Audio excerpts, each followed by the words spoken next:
So I've been getting this question lately: what should I be doing in high school if I want to become a doctor? And in my mind, there are three main things that you want to be keeping in mind here. First of all, you want to master the ability to study well, because if you are interested in a life in medicine, you need to be able to take a lot of tests. And it's a big process to get used to, so you might as well start in high school. Just mastering being efficient with your studying, get away from all distractions and really hunker down so that you can get this information into your mind.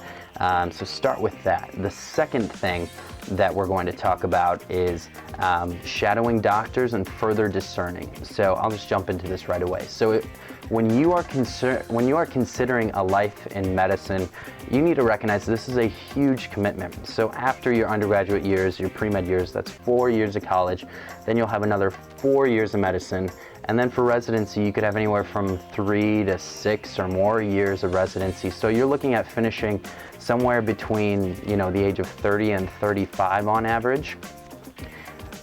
So that's when you're finishing all this education and all your practice. And, for a lot of people, that's difficult to swallow. That's a really long time to be studying, preparing for something that isn't really paying you back quite yet professionally or financially until those later years. So it's something that's really important to consider. You need to know that it is your calling, and the way to do that is to shadow. So shadowing can be a little bit difficult to pull off because of different sort of legal reasons, but your best bet is just to form relationships with doctors or nurses even, so that you can see if they have the possibility of having people in to shadow them, whether it be a surgery or whether it be during their regular checkups and just a regular day in the office.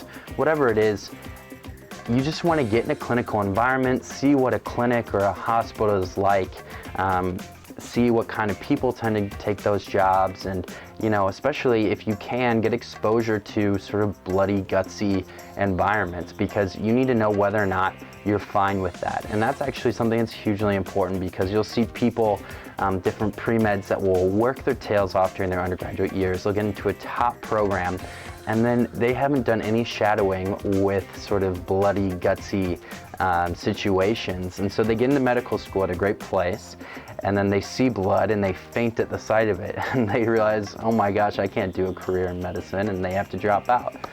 So I think it's hugely important to recognize early on whether or not this is for you, get that exposure, and really, get exposed to everything so that you know whether or not you can handle all the parts of medicine. And then the third point of this, so again, we had just getting good at studying. Secondly, discerning and shadowing and seeing whether or not medicine is right for you. And now thirdly, you need to go and get into the best undergraduate program that you can get into. So that's not saying ranking necessarily, but you need to weigh several different factors to be able to make the right decision. So I normally suggest looking at things like location. Where do you want to be? It's a hugely important question. Do you want to be close to home? Do you want to be very far from home?